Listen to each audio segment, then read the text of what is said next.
All right, guys.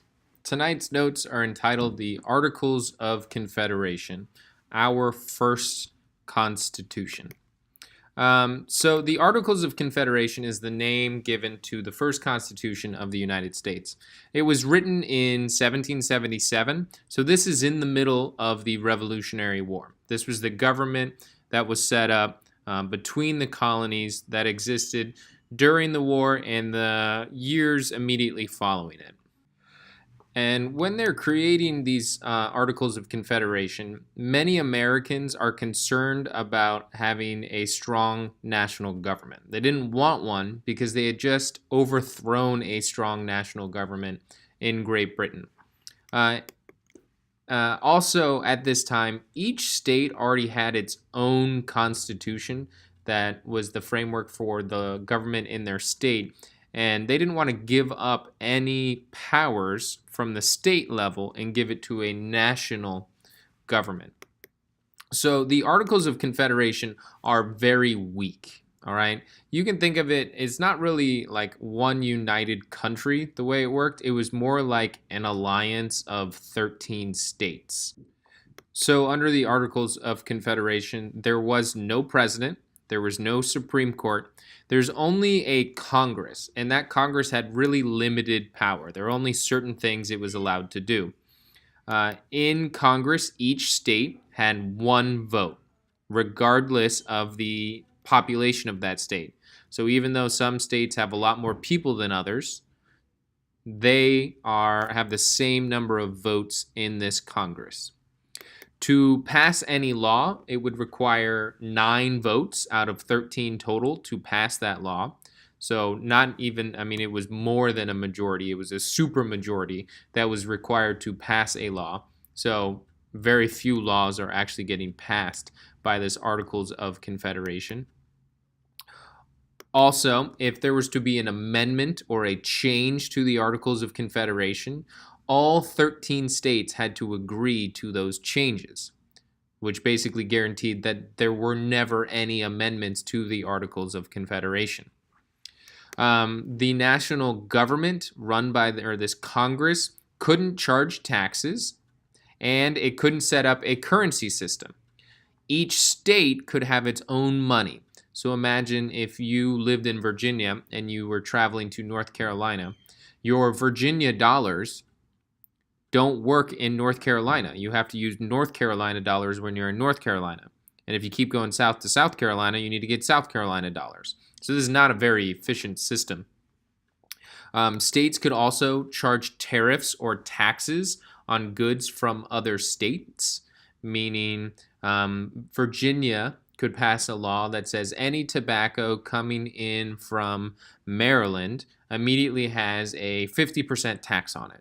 So the cost of that tobacco goes up 50% when it crosses state lines. And of course, tobacco farmers in Maryland are not going to like a tariff on their tobacco. So this is going to cause a lot of conflicts between the states. After a few years of the Articles of Confederation, I mean, the economy is a complete mess in this new country.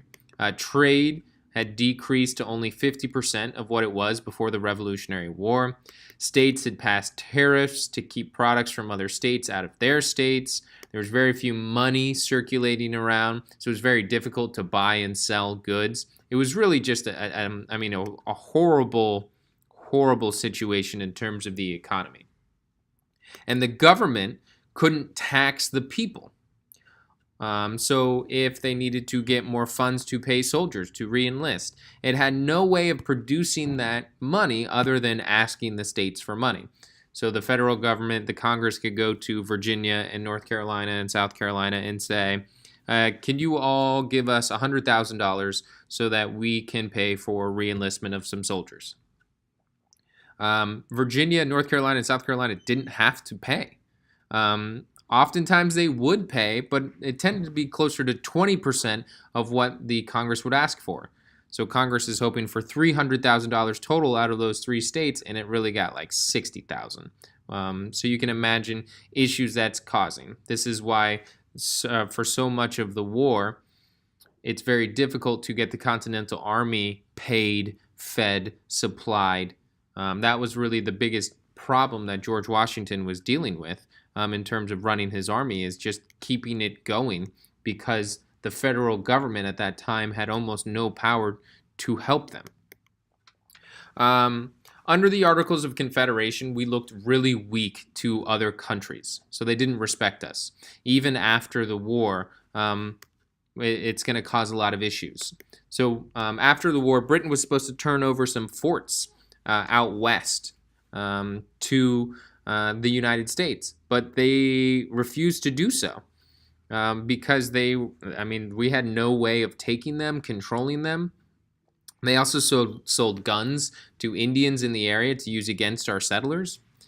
Britain refused to allow trade between the United States and their colonies in the West Indies. Spain refused to allow farmers to ship goods down the Mississippi River, and there was really nothing the government of the United States could do to prevent these things from happening. It had almost no control. And really, the final nail in the coffin of the Articles of Confederation, which really hammers home the issue, all right? The straw that broke the camel's back is a revolt in Massachusetts. It was called Shays' Rebellion. A group of farmers, many of whom were soldiers in the Revolutionary War, who still had not gotten paid, had gone into debts to establish farms after the war. And back then, if you were indebted to a merchant or a bank or whatever it was, and you couldn't pay it back, you would be put in prison. And these soldiers who had just fought for their freedom were not going to give it up because they still hadn't been paid yet. So it leads to a rebellion in Massachusetts called Shays' Rebellion. And during this rebellion, the federal government could not do anything about it. There was no standing army that could be sent to help out and put down this rebellion. There was no way that other states could send troops to help. It was basically up to the militia of Massachusetts to put down this rebellion. And after seeing Shays' Rebellion, the leaders of the country said, enough is enough. All right, we need to meet to revise and improve the Articles of Confederation.